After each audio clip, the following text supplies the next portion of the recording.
So please welcome Lars Backstro. Thank you. What a great presentation. Just your images are cool. This is a pretty good image as well. And I also get angry tweets when the bus or the train is late for 2 minutes, and the train surely can't pass another train. But it's quite impressive how you work, especially with the feedback.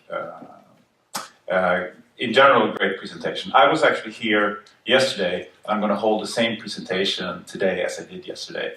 And it doesn't mean that I'm walking around with some generic Västtrafik presentation that fits everywhere I go. It means that there's a lot of buzz around whether you call it smart cities or smart solution or combined mobility or MAS, which I must confess was a new abbreviation to me.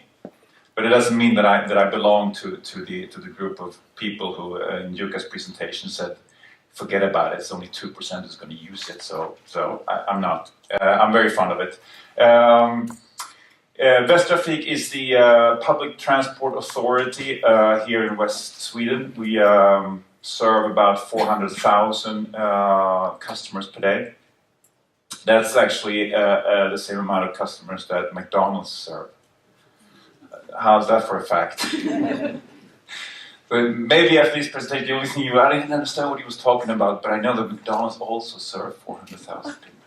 No, but I use that metaphor sometimes just to explain that we as an organizing authority, we operate in a sense in the same way as McDonald's do or other franchise organizations. We have companies who are operating under our brand name. And that's how we operate, and that's for it. We are of course nothing without our partners, let alone McDonald's in Sweden is just a head office in outside Stockholm without their franchisees, and that's how we develop the business.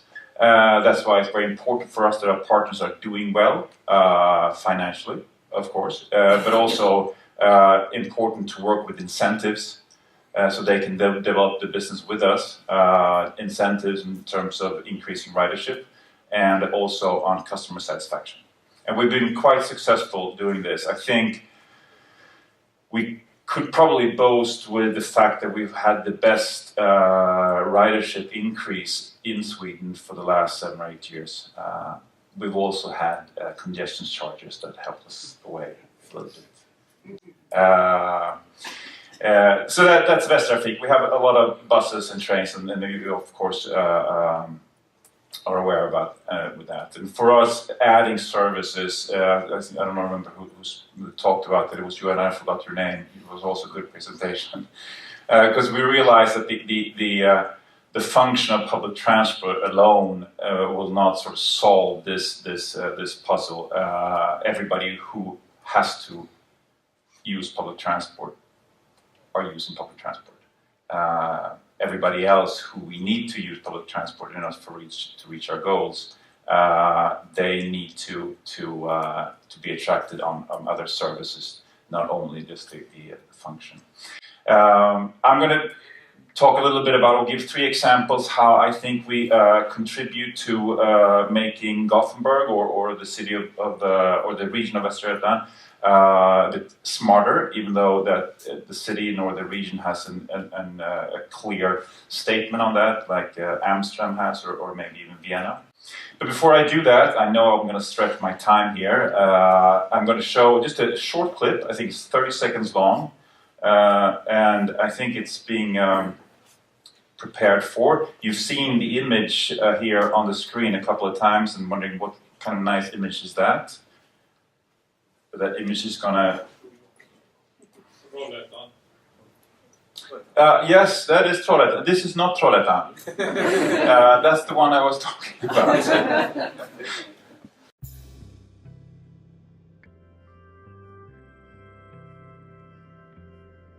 Ever again the morning creeps across your shoulder. Through the frosted window pane, the sun grows bolder. Your hair flows down your pillow, you're still sleeping. I think I'll wake you now and hold you till you're getting the things I told you. Behold, I give you the morning, I give you the day. You're dreaming of the good times and you're smiling. I think I'll wake you now and hold you till you're getting the things I told you. Behold, I give you the morning, I give you the day.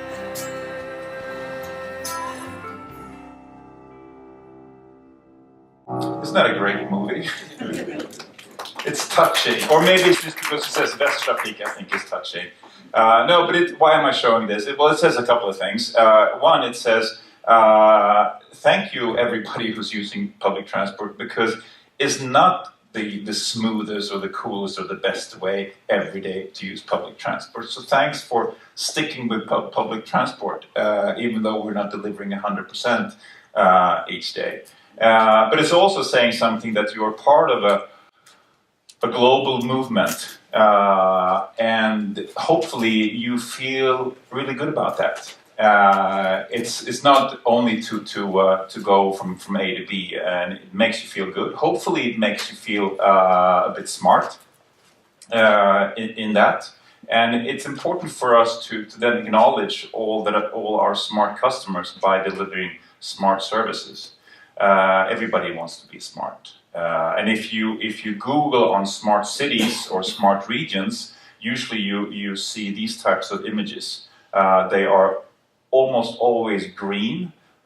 They show quite dense cities, but they're always green elements. This is Paris. I was in Paris last year. It doesn't look like this yet. I don't know if Paris themselves have these ambitions, but this is how we view the future now, which is quite optimistic. If you look back maybe 40, 50 years ago, we viewed the future a bit differently. Somebody spoke about Blade Runner.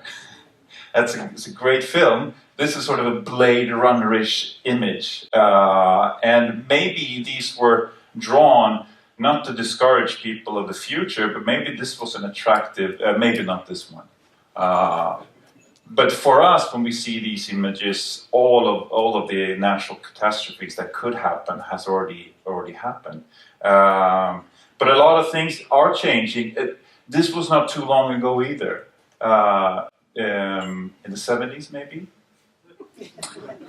And maybe my kids will think that I'm a failure as a father sometimes. But I don't feel as a failure because I ride the bus practically every day. At least 4 out of 5 working days I ride the bus. So a lot of things are happening. A lot of things has been mentioned here today. There's a lot of obvious sort of pull factors in terms of urbanization, global warming, limited resources, etc. And there's also been mentioned here interesting pull factors, the use of your smartphone, new technology and innovation, the way we view ownership. We talk more and more about access, not ownership. I think my kids will view the thing about owning a car a bit differently than I do. Time effectiveness. Also the enlightened consumer. The consumer is much more aware today than they used to be. So for any given company, it's not enough just to have a good product or service. You need to be able to tick all the boxes behind that you're doing right in all terms of perspectives. The whole CSR perspective. And also that you want to see products and services to feel that they feel personalized, even though they're mass produced. The iPhone that I have is mass produced, but I feel that this is mine because I've made it mine with a little skull on the back and my apps. I think that's a great challenge for public transport.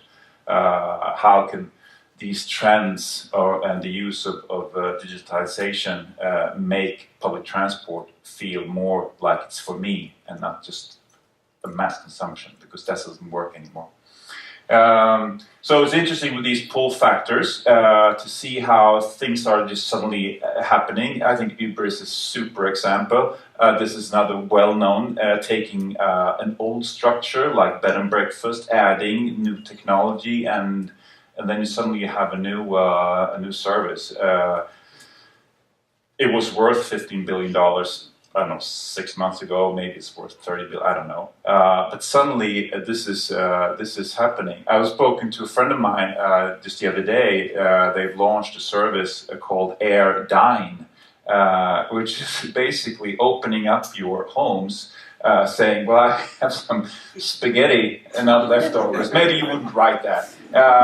For 25 kronas, just come on in, and it's just a fantastic thing that you can use with innovation or digitalization. Somebody said that everything that can be digitalized, that's a difficult word to pronounce, will decrease in value. Everything that cannot be will increase in value.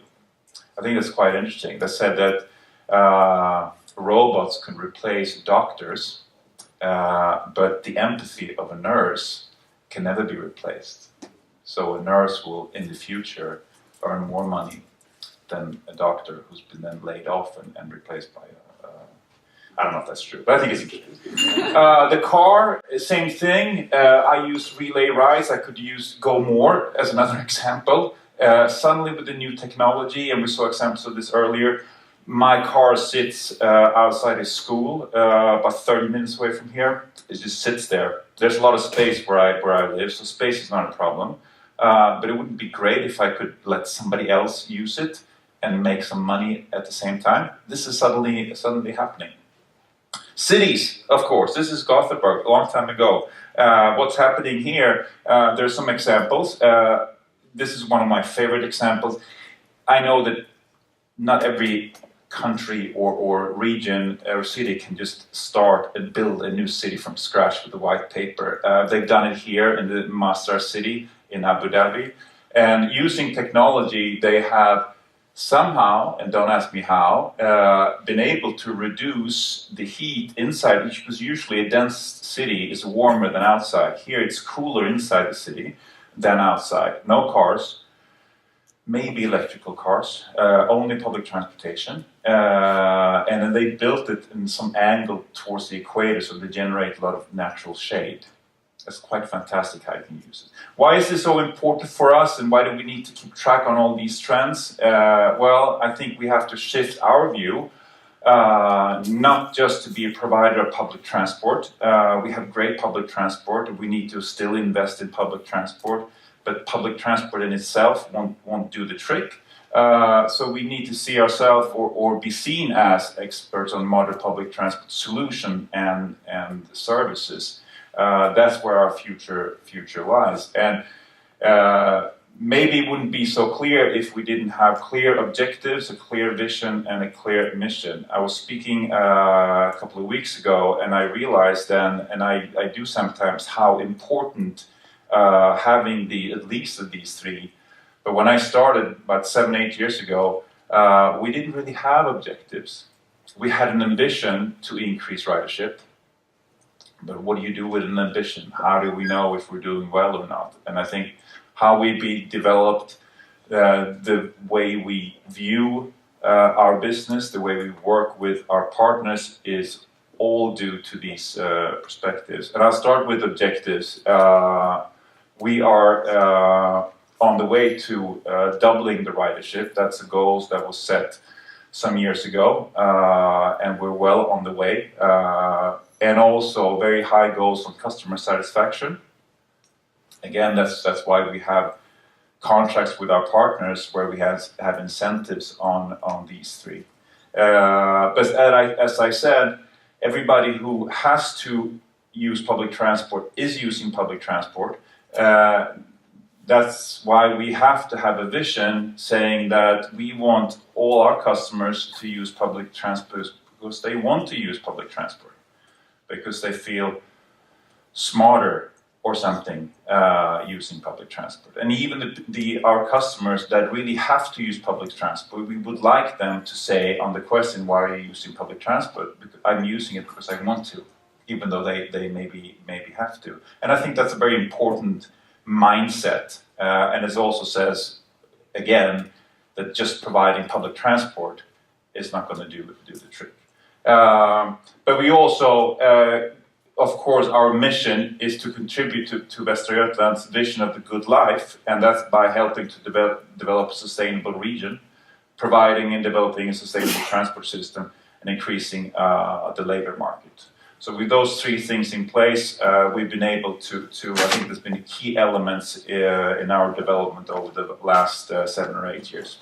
I'm going to give you 3 fast examples, and I see Ulrikan coming down here on my left. I'm going to do it very quickly.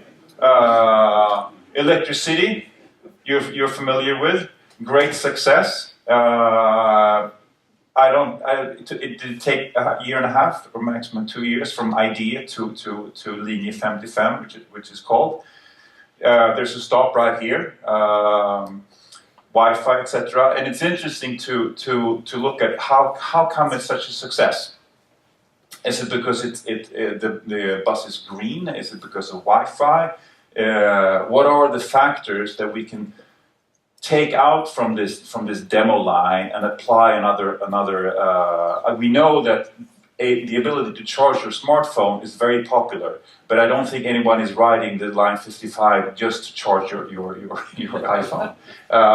But I know that the design and the color I think that plays a role. I got a tweet some time ago from a customer saying and this was not in use, so it said out of use here.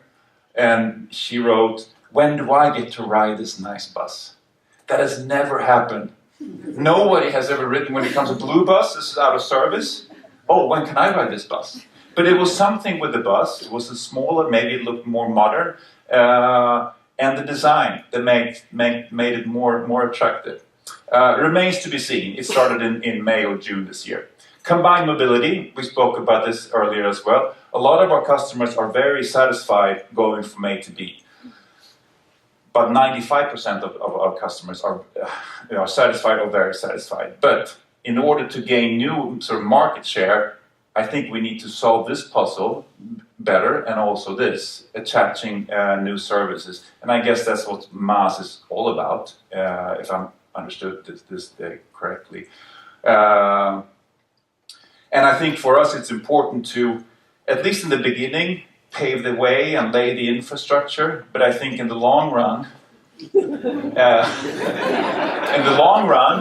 there are other parties who can do this better for us, or for the customers. Okay, I'll skip to the last one. The third example, maybe it's not in MAS territory, but I'm taking the chance anyway to mention it. We're launching digital tickets early next year, and I think it's also building an infrastructure. It's also important here to talk about standards, because we want all of Sweden to follow the same standards. So I can sell a ticket to you when you're in Stockholm. But also, if our customers become just a little more digital with us, then we can provide them with better information. So when there's a traffic jam on where I go, maybe I get an information that I should take the train instead. So 3 examples on how to make Gothenburg or the region of Västra Götaland smarter. Thank you. Thank you, Lars.